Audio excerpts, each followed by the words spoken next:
Welcome. In front of me is a VIVO Y21s, and today I'll show you how you can capture a screenshot on this device. So to get started, open up content that you wish to capture. I'll be using home screen as an example for this, so it's already open and visible on my screen. Just make sure that your content is obviously visible on the screen.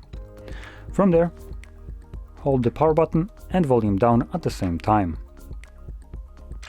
You'll have the sound along with the pop-up. When doing this the first time around, it also gives us a info that we can do the same thing using a 3-finger swipe down. So I'm gonna actually demonstrate this. For some reason it brings up the same thing again. Yes, I know. So there we go.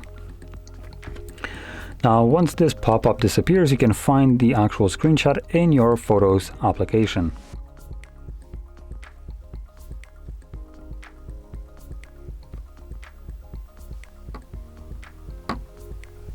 So you can see the 2 screenshots that I have captured right here. This is the first one and the second one. So there we go. Now, if you found this very helpful, don't forget to hit like, subscribe, and thanks for watching.